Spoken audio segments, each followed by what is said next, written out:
Last video जो है SPC का, उसमें बताया था कि अभी जो डाटा क्या होता है, कंट्रोल चार्ट और एसपीसी कैसे ड्रा करते हैं, बनाते हैं, उसके बारे में बताएंगे। मैंने ये भी बताया था कि एसपीसी खाली सीपी के निकालना नहीं है, उसको इंटेंट को समझना बहुत ज़रूरी है एसपीसी के।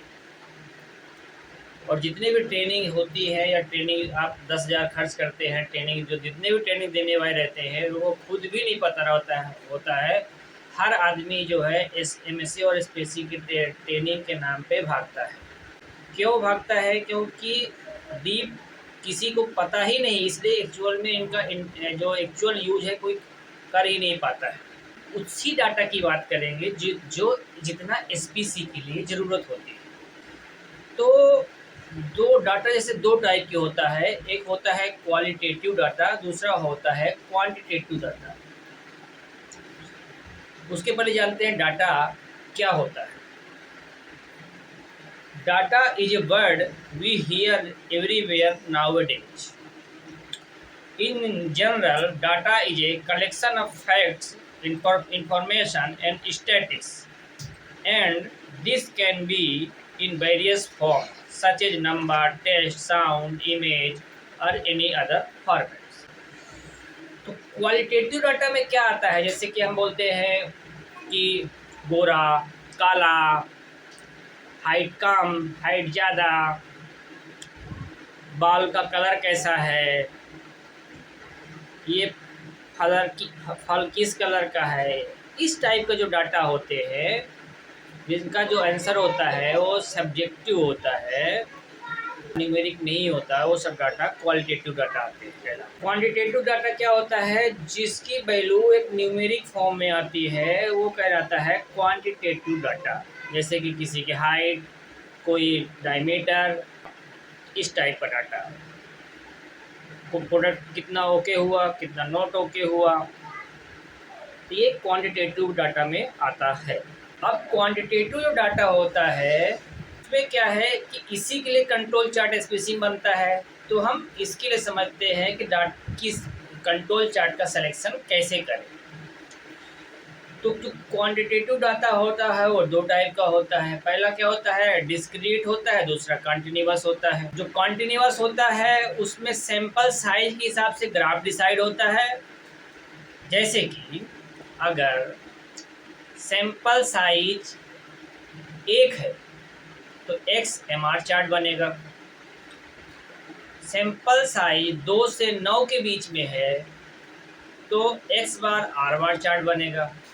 और सैंपल साइज अगर 10 से ज़्यादा है तो एक्स बार और एस चार्ट बनेगा। तो अब यहाँ पर बात आ गया सैंपल साइज क्या है।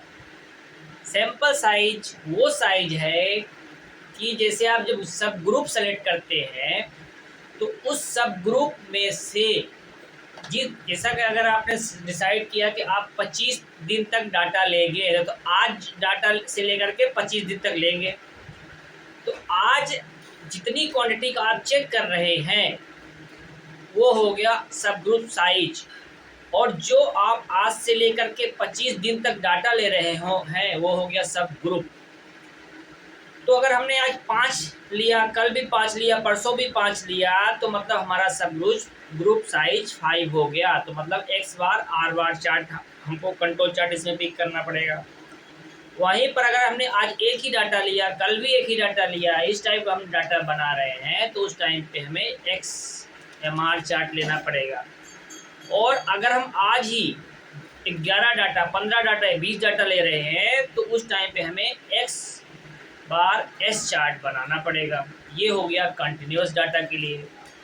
वहीं पर जो डिस्क्रीट होता है उसमें भी दो टाइप का डाटा होता है। डिस्क्रीट में एक होता है डिफेक्ट के लिए, दूसरा होता है डिफेक्टिव के लिए।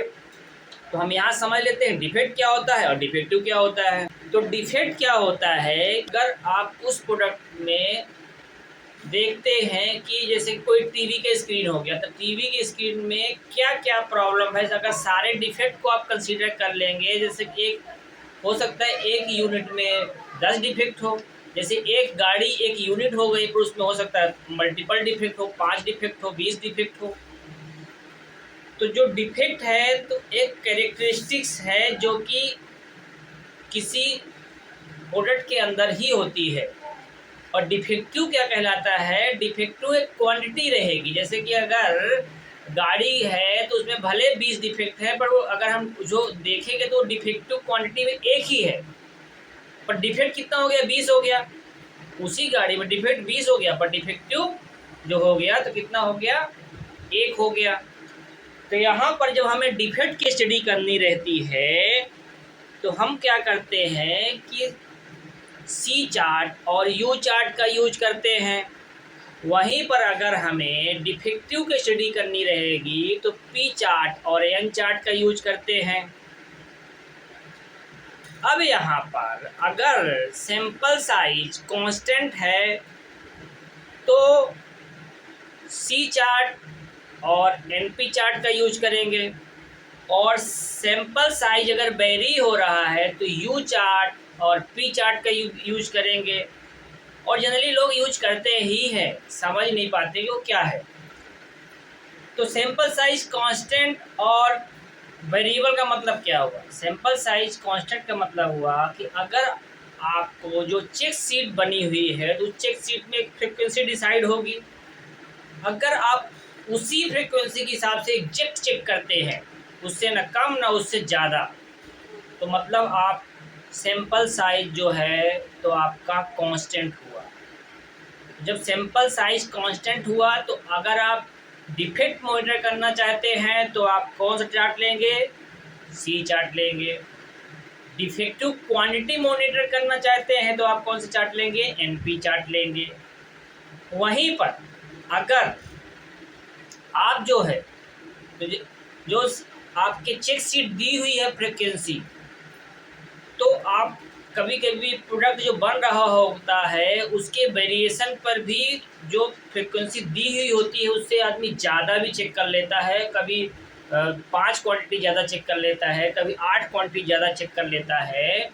तो अगर आपको इस टाइप का डाटा रिट्रीव कर रहे हैं प्रोसेस से, जहाँ की सैंपल साइज आपका आज अलग है, कल कुछ अलग होगा, परसों कुछ अलग होगा, उस कंडीशन में अगर आपको डिफेक्ट मॉनिटर करना है तो यू चार्ट जो है तो यू कंट्रोल चार्ट बनाना पड़ेगा, और डिफेक्टिव के लिए जो है तो पी कंट्रोल चार्ट बनाना पड़ेगा। अब कंट्रोल चार्ट में क्या है कि एक सेंट्रल लाइन होती है, एक अपर कंट्रोल लिमिट होता है, एक लोअर कंट्रोल लिमिट होता है। तो जो ये चार्ट है, ये चार्ट हम अगले वीडियो में आपको एक्सेल में करके दिखाएंगे, प्रैक्टिकल करवाते हुए करेंगे। कौन कौन सा चार्ट हम कवर करेंगे? एक्स बार एम आर चार्ट, जो कि हम यही एसपीसी में यूज करते हैं। सैंपल साइज जो है हम 5 ही लेते हैं।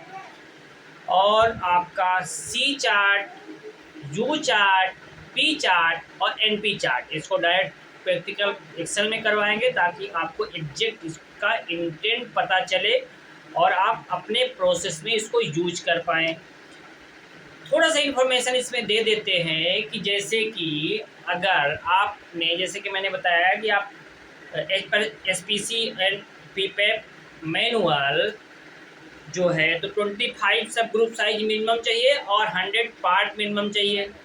तो अगर आप जो है तो 5 सैंपल साइज डेली लेते हैं, आज भी 5 लिया, कल भी 5 लिया, परसों भी 5 लिया, तो जैसे कि आप जो सब ग्रुप बनाएंगे तो पहला सब ग्रुप 5 रीडिंग, दूसरा सब ग्रुप 5 रीडिंग, तीसरा सब ग्रुप 5 रीडिंग। जैसे आज का जो रीडिंग है तो ऐसे आज जो सब ग्रुप जाएगा उसका रीडिंग ऐसे भरेंगे, हॉरिजॉन्टल भरेंगे पाँचों का।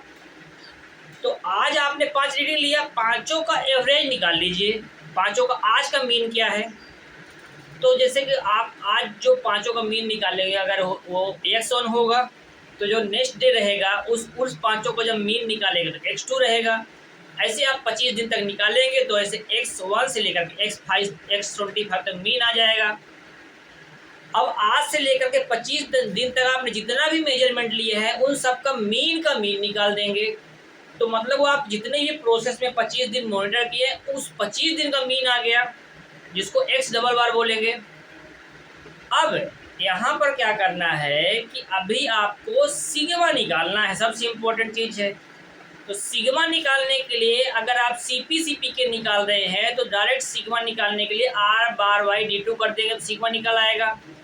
पर अगर आपको PP करना है, प्रोसेस कैपेबिलिटी परफॉर्मेंस निकालना है, उस कंडीशन में आपको क्या करना पड़ेगा, सिग्मा निकालने का जो फार्मूला होता है summation of x mean minus x1 का whole square plus x mean minus x2 का होल स्क्वायर ऐसे करके जाएंगे n तक, मतलब x मीन माइनस x25 का whole square divide by n-1, इन सब का अंडर रूट करेंगे तो इससे क्या निकलेगा, सिग्मा निकलेगा। पर ये सिग्मा कब यूज होता है, ये सिग्मा यूज होगा जब PP निकालना होगा।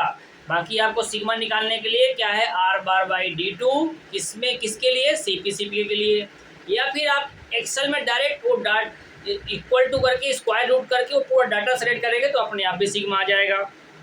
हाँ, पर एक्सेल से निकाला हुआ सिग्मा और आपका प्रोसेस से कैलकुलेट हुए सिग्मा, अगर आपका सैंपल साइज 100 से कम रहेगा तो अलग अलग आएगा। तो होप नेक्स्ट वीडियो आप जरूर मिस मत करिए, क्योंकि उसमें हम डायरेक्ट कंट्रोल चार्ट को प्रैक्टिकल दिखाएंगे एक्सेल में, जिससे कि आप बेटर अंडरस्टैंड कर पाएंगे, अच्छी तरीके से समझ पाएंगे।